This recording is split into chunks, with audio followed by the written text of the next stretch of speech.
Protect ಮಾಡಕ್ಕೆ ನೋಡ್ತಾನೆ, ಮಾಡಕ್ಕೆ ನೋಡ್ತಾನೆ. ಆಮೇಲೆ ಅವನು ಅನುಭವಿಸಿರೋಂಥ ನೋವು ಕಷ್ಟ ಬೇಡ ಅಂತಂದೇ ನನ್ನ ಮಕ್ಕಳು ಅನುಭವಿಸೋದು ಬೇಡ ಅಂತ ಹೇಳ್ತೀವಿ.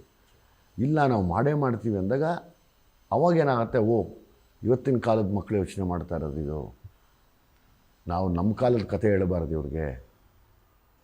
ಸರಿ ಆಯಿತು, ಇದಕ್ಕೆ ಬರೋಂಗಿದ್ರೆ ಎರಡೇ ತುಂಬ ಬೇಕಾಗಿರೋದು, ಒಂದು ಶ್ರದ್ಧೆ, ಇನ್ನೊಂದು ಮಾತು. ಅವಶ್ಯಕತೆ ಇದ್ದಷ್ಟು ಆಡಬೇಕು. ಒಂದು ಶ್ರದ್ಧೆ ಬಿಡಬೇಡಿ, ಮಾತು ಹುಷಾರಾಗಿ. ಈ ಮಾತಿಂದ ಏನು ಬೇಕಾದ್ರೂ ಆಗೋಗ್ಬಿಡ್ಬೋದು. ಏನೇನೋ ಮಾತಾಡೋದು, ಇಲ್ಲಿ ಸಲ್ಲದೆ ಹೇಳ್ಬಿಡೋದು, ಬಾಯಿಗೆ ಬಂದಿದ್ದೆಲ್ಲ ಹೇಳ್ಬಿಡೋದು, ಅವತ್ತು ನಾನು ಗೆದ್ದುಬಿಡ್ತೀನಿ ಅಂತ.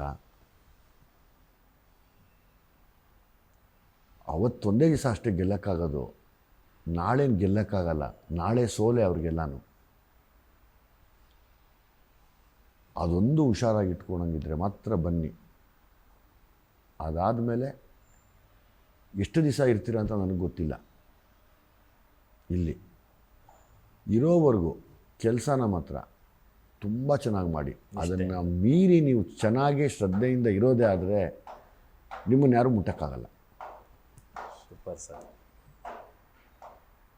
ಇಲ್ಲ ಅಂತಂದರೆ ಗೊತ್ತಿಲ್ಲ ಎಷ್ಟು ದಿವಸ ಇರ್ತೀರ. ನನಗೀಗ ಯಾವುದೇ ತಂದೆ ಆಗಲಿ ತಾಯಿ ಆಗಲಿ ನಾನು ಹೇಳೋದು, ಮಕ್ಕಳನ್ನ ಬೆಳೆಸೋದು ನಮ್ಮ ಜವಾಬ್ದಾರಿ ಆಗುತ್ತೆ. ಮಕ್ಕಳ ಹಣೆ ಬರ ನಾವಲ್ಲ, ಅವರ ಹಣೆ ಬರೋಣ ಅವರೇ ಬರ್ಕೋಬೇಕು. ಹೌದು,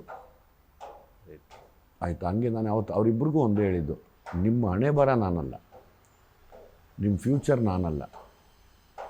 ನೀವು ರನ್ನಿಂಗ್ ರೇಸ್ಗೆ ಒಳ್ಳೆ ಶೂಸ್ ಕೊಡಿಸ್ಬೋದು ಅಷ್ಟೇ, ಕರ್ಕೊಂಬಂದು ಟ್ರ್ಯಾಕಲ್ಲಿ ನಿಲ್ಲಿಸ್ಬೋದು ಅಷ್ಟೇ. ನೀವು ತಳ್ಳಕ್ಕೂ ಆಗಲ್ಲ, ನೀವು ಹೋಗಿ ಓಡಕ್ಕೂ ಆಗಲ್ಲ. ಆ ರೇಸೇ ನಂದಲ್ಲ. ಅಲ್ಲ, ನಿಮಗೆ ವೈಯಕ್ತಿಕವಾಗಿ ಇಷ್ಟ ಇಲ್ಲ ಅಂದರೂ ಕೂಡ ಪಾಪ ಅವರ ಇಷ್ಟಾರ್ಥಗಳನ್ನ ಇಲ್ಲ ಅಂದಿರಾ. ಒಬ್ಬ ಮಗಳನ್ನ ಫಾರಿನ್ಗೆ ಕರೆಸಿ ಅಲ್ಲೇನೋ ಟ್ರೈನ್ ಮಾಡಿ ಕರೆಸ್ತೀರಾ, ಇಲ್ಲಿ ಒಂದು ಮಗುನ ಟ್ರೈನ್ ಮಾಡಿಸ್ತೀರಾ. ಹೌದು, ಒಬ್ಳು UK ಹೋದ್ಲು, ನಿಜವಾಗ್ಲೂ ಮೆಚ್ಚುವಂಥ ವಿಚಾರ ಸರ್ ಇದು. ಅದಕ್ಕೆ ಫಸ್ಟು ಬರ್ತೀನಿ ಅಂದಾಗ ಆ್ಯಕ್ಟಿಂಗ್ ಕಲ್ತ್ಕೊಳ್ಳಿ. ಆ್ಯಕ್ಟಿಂಗು ಕಲಿಯೋಕ್ಕಾಗಲ್ಲ. ಆ್ಯಕ್ಟಿಂಗು ದಿನ ಕಲಿಬೇಕು, ದಿನ ತಿಳ್ಕೊಬೇಕು. ದಿನ ಹೆಂಗೆ ನಾವು ನೋಡ್ತಿರ್ತೀವೋ ಸಮಾಜನ, ಹಂಗೆ ದಿನ ಕಲಿಯೋದು. ಆ್ಯಕ್ಟಿಂಗ್ ಯಾವತ್ತೂ ಕಲಿಕೆನೆ, ಅದಕ್ಕೆ ಕೊನೆ ಇಲ್ಲ. ಅಟ್ಲೀಸ್ಟ್ ಆ ಬೇಸ್ ಏನು ತಿಳ್ಕೊಳ್ಳಿ ಅಂತ. ಒಬ್ಬಳು ಫಾರಿನ್ಗೆ ಹೋಗ್ತೀನಪ್ಪ ಅಂದ್ರೆ ಆಯ್ತು ಹೋಗಮ್ಮ ಅಂತ ಕಳಿಸ್ದೆ. ಇಲ್ಲೊಬ್ಳು ಬಾಂಬೆಲಿ ಅನುಪಮ್ ಕಲ್ತ್ಕೊಂಬ. Super sir. ನಾನೊಂದು ಪ್ರಶ್ನೆ ಸ್ವಲ್ಪ ಆಳಕ್ಕಿಳಿದು ಕೇಳೋದಾದರೆ, ಲ್ಯಾಂಡ್ಲಾರ್ಡ್ ಸಿನಿಮಾ ಸೆಟ್ಟಲ್ಲಿ ರಿತನ್ಯ ಅವ್ರು ಇರ್ತಿದ್ರು, ಈಗ ಜವರ 2ನೇ ಸಿನಿಮಾ ಶುರು ಮಾಡ್ತಿದ್ರೆ. ಇನ್ನೊಂದು ಕಡೆ ಸಿಟಿ ಲೈಟ್ಸು ನೀವೇ ನಿರ್ದೇಶಕರಾಗಿ ನೋಡ್ತಿದ್ರಿ, ಇಲ್ಲಿ ಒಬ್ಬ ಕಲಾವಿದನಾಗಿ ಮಗಳನ್ನ ನೋಡ್ತಾ ಇದ್ರಿ. ಮಕ್ಕಳಾಗಿ ನೋಡೋದು ಬಿಟ್ಟು ಕಲಾವಿದೆಯರಾಗಿ ನೋಡಿದಾಗ ನಿಮ್ಗೆ ಏನು ಅನಿಸ್ತು ಸರ್? ಇಬ್ಬರು ಸೆಟ್ಗಳಲ್ಲಿ ಆನ್ ಸೆಟ್ಸ್ ಇಬ್ಬರು ಡೆಡಿಕೇಶನ್ ಮಾಡಿ ಅಂತ ಹೇಳಿದೆ. ಓಕೆ, ಈಗ ಏನೋ ಸಿಕ್ತು ಅಂತ ಎಂಜಾಯ್ ಮಾಡಬೇಡಿ. ಓಕೆ, ಗೆಲುವು ಯಾವತ್ತಿದ್ರೂ ಒಂದು ದಿವಸಕ್ಕಷ್ಟೇ. ಹೌದು, ಒಂದೇ ದಿವಸ ಅಷ್ಟೇ ಅದು. ನಾಳೆ ಬೆಳಿಗ್ಗೆ ತಿರ್ಗಾ ಬೇರೆ ಮೆಟ್ಲು ಹತ್ತಲೇಬೇಕು ನಾವು. ಹೌದು, ನಾನು ಇಬ್ರಿಗೂ ಅದೇ ಹೇಳಿದೆ. ಇಬ್ರಿಗೂ ಅವಕಾಶ ಸಿಕ್ಕಿದೆ. ಇಬ್ಬರು ನಾವು ಹೆಂಗೆ ಮಾಡಿದ್ದೀವಿ ಅಂದರು. ನೀವು ಹೆಂಗೆ ಮಾಡಿದ್ದೀರಾ ಅಂತ ಜನ ಹೇಳಬೇಕು, ನಾನೆಲ್ಲ ಹೇಳೋದು. ಇದನ್ನು ಎಂಜಾಯ್ ಮಾಡೋದಕ್ಕಿಂತ ನೆಕ್ಸ್ಟ್ ಏನು ಮಾಡಬೇಕು ಅಂತ ಯೋಚನೆ ಮಾಡಿ ಸಾಕು. ಇದು ನಾನು ಮಾಡಿದ್ದೀನಿ. ಇವತ್ತಿಗೂ ನಿಮ್ಮಂಥ ದೊಡ್ಡ ಸ್ಟಾರ್ಗಳೇನೆ ಈ ಸಿನಿಮಾಗೆ ಮುಗೀತು, ನೆಕ್ಸ್ಟ್ ಸಿನಿಮಾಗೆ ಮತ್ತೆ 0 ಶುರು ಮಾಡಬೇಕು. 100% ಏನು ಬೆಸ್ಟ್ ಕೊಡೋಕ್ಕಾಗುತ್ತೋ ನೋಡಬೇಕು. ಹೌದು. ಎನಿ ಗೆಲುವಿದೆಯಲ್ಲ ಅದು ಒಂದು ದಿವಸಕ್ಕಷ್ಟೇ ಸೀಮಿತ. ಎಲ್ಲ ವಿಶ್ ಮಾಡ್ತಾರೆ, ಎಲ್ಲ ಸೇರ್ತೀವಿ, ತಿಂತಾರೆ, ಮಾಡ್ತಾರೆ, ಅದು ಇದು ಎಂಜಾಯ್ಮೆಂಟು, ಪಾರ್ಟಿ. ನಾಳೆ ಬೆಳಿಗ್ಗೆಗೆ ಅದು ಹ್ಯಾಂಗ್ ಓವರ್ ಇರಬಾರ್ದು, ಎಣ್ಣೆದು ಇರಬಾರ್ದು,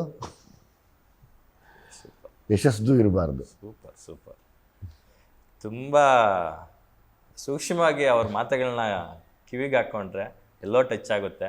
ಬಹುಶಃ ಸಂದರ್ಶನ ನೋಡ್ತಿರೋರಿಗೆ ಇದು ರಿಯಲೈಸ್ ಆಗುತ್ತೆ ತುಂಬ ಜನಕ್ಕೆ. ನಿಮ್ಗೆ 24 ಗಂಟೆ ಸಾಕಾಗ್ತಿದೆಯಾ ವಿಜಯ್ ಸರ್ ಈಗ ಅಂತ? ಏಕೆಂದರೆ ಒಂದು ಕಡೆ ಡೈರೆಕ್ಷನ್ ಮಾಡ್ತೀರಾ, ಒಂದು ಕಡೆ ಆ್ಯಕ್ಟಿಂಗ್ ಮಾಡ್ತೀರಾ, ಒಂದು ಕಡೆ ಪೋಸ್ಟ್ ಪ್ರೊಡಕ್ಷನ್ ಕೆಲಸಗಳು ಮಾಡಿಸ್ತಾ ಇದ್ದೀರಾ, ಮತ್ತೊಂದು ಕಡೆ ಚೆನ್ನೈಗೆ ಓಡೋಗ್ತೀರಾ, ಅಲ್ಲೊಂದು ತಮಿಳ್ ಸಿನಿಮಾ ಮಾಡ್ತೀರಾ, ಇನ್ನೊಂದು ಕಡೆ ಹೈದ್ರಾಬಾದ್ಗೆ ಓಡೋಗ್ತೀರಾ, ಅಲ್ಲೊಂದು ತೆಲುಗು ಸಿನಿಮಾ ಮಾಡ್ತೀರಾ. ಹೇಗೆ ಬ್ಯಾಲೆನ್ಸ್ ಮಾಡ್ತಾ ಇದ್ರಿ ಎಲ್ಲ? ತುಂಬ ಕಷ್ಟ ಅದು. ಅಂದರೆ ಮ್ಯಾನೇಜ್ಮೆಂಟ್ ಕಷ್ಟ. ಬಟ್ ಸಮಸ್ಯೆ ಅನ್ನೋಕ್ಕಿಂತ ಎಲ್ಲದಕ್ಕಿಂತ ಹೆಚ್ಚಾಗಿ ಒಂದು ಸತಿ ಇಷ್ಟಪಟ್ಟ ಮೇಲೆ ಅದನ್ನು ಕಷ್ಟ ಅಂದಿರ ಸ್ಪಿರಿಟ್ಫುಲ್ಲಾಗಿ ಮಾಡ್ಕೊಂಡು ಹೋಗ್ತಿದ್ರ. ತುಂಬ ಎನರ್ಜಿಲಿ ಮಾಡಬೇಕಷ್ಟೇ ಅದನ್ನು. ತುಂಬ ಹೈ ವೋಲ್ಟೇಜ್ ಎನರ್ಜಿ ಬೇಕು ಅದಕ್ಕೆ. ಇಷ್ಟಪಟ್ಟ ಮೇಲೆ ಅಷ್ಟೇ ಮುಗಿದೋಯ್ತು. ಏನು ಆ ಎನರ್ಜಿ ಸೀಕ್ರೆಟ್ ಅಂತ? ಇದ್ರ ಮಧ್ಯೆ ಫ್ರೀ ಮಾಡಿಕೊಂಡು ಮೊಬೈಲ್ ಸ್ವಿಚ್ ಆಫ್ ಮಾಡಿ 3 ದಿನ 5 ದಿನ ಕಾಡ್ ಕಡೆ ಹೊಟ್ಟೋಗ್ತೀರಾ. ಇವತ್ತಿಗೂ ಹೋಗ್ತೀರಾ ನೀವು? ಹೌದು ನಾನು ನಿನ್ನೆ ಮೊನ್ನೆ ಟ್ರೈ ಮಾಡಿದೆ, ಫೋನ್ ಸಿಗಲಿಲ್ಲ ಹೌದೌದು ಸಂದರ್ಶನಕ್ಕೆ. ಹೌದು ಒಂದು ನಮ್ಮಲ್ಲಿರೋ ನೋವು, ಮಾಡಿರೋ ಅವಮಾನಗಳು, ಅದರಿಂದ ಹುಟ್ಟಿರೋ ಕಿಚ್ಚು, ಅದನ್ನು ನಾ ಸರಿ ಅಂತ ಪ್ರೂವ್ ಮಾಡಬೇಕನ್ನೋ ಹಠ, ಇದೇ ನಮ್ಮ ಊಟ. ಆಲ್ರೆಡಿ ಪ್ರೂವ್ ಮಾಡಿಬಿಟ್ಟಿದ್ದೀರಾ ಸರ್. ಇನ್ನೂ ಸುಮಾರು ಆನ್ಸರ್ಸ್ ಹೇಳಬೇಕು. ಅಫ್ಕೋರ್ಸ್ ಇದೆ. ದುನಿಯಾ ವಿಜಯ್ ಅವರಿಂದ ಕನ್ನಡ ಚಿತ್ರರಂಗಕ್ಕೆ ಇನ್ನೂ ದೊಡ್ಡ ದೊಡ್ಡ ಕೊಡುಗೆಗಳಾಗಬೇಕಿದೆ, ಆಗುತ್ತೆ ಕೂಡ. ನಾನು ಅದೇ ಕೇಳ್ಕೊತಾ ಇದ್ದೀನಿ ಯಾವಾಗಲೂ. ಅಲ್ಲಿ ಗುರುಗಳಿದ್ದಾರೆ, ಸಕ್ರಾಯ ಗುರುಗಳು, ಅದಕ್ಕೆ ಅವ್ರಿಗೆ ತುಂಬಾ ಆರಾಧಿಸುವಂತ ಗುರುಗಳು. ಹೌದು ಇವರು ಯಾರು ಅಂತ ಗೊತ್ತಾಗ್ಲಿಲ್ಲ. ಸಿದ್ಧಾರೂಢ ಗುರು. ಇಲ್ಲಿ ಮಹಾಭಾರತ ಬುಕ್ ಇದೆ, ಅಲ್ಲಿ ಅಂಬೇಡ್ಕರ್ ಅವರ ಒಂದು ಥಾಟ್ಸ್ ಇದೆ, ಅಲ್ಲಿ ಗುರುಗಳಿದ್ದಾರೆ. ಅಲ್ಲಿ ನೀವು ಅಷ್ಟೇ ಪಾಸಿಟಿವ್ ಆಗಿಲ್ಲ, ನಿಮ್ಮ ಸುತ್ತಲೂ ಇರೋದೆಲ್ಲ ಈ ಥರದೇ ಇದೆ ನೋಡಿ. ಹೌದು, ಅದು ಏನಾಗತ್ತೆ ಗೊತ್ತಿಲ್ಲ. ತುಂಬ ದೊಡ್ಡ ಪ್ರತಿ ಸರಿ ರಾತ್ರಿ ಕತ್ಲಾಗತ್ತೆ, ಕತ್ಲು ಬೀಳ್ತಾನೆ ಇರುತ್ತೆ, ಹಂಗೆ ನಿಮ್ಮ ಮೇಲೆ ಕತ್ಲು ಮಾಡ್ತಾನೇ ಇರ್ತಾರೆ. ನೀವು ಬೆಳಕು ಕಡೆಗೆ ಹೋಗ್ತಾನೆ ಇರಬೇಕು ಕಿತ್ಕೊಂಡು. ಇಲ್ಲಾಂದರೆ ಅವರು ಬಿಡೋ ಕತ್ಲಲ್ಲಿ ಮುಚ್ಚಿಬಿಡ್ತಾರೆ ನಮ್ಮನ್ನು.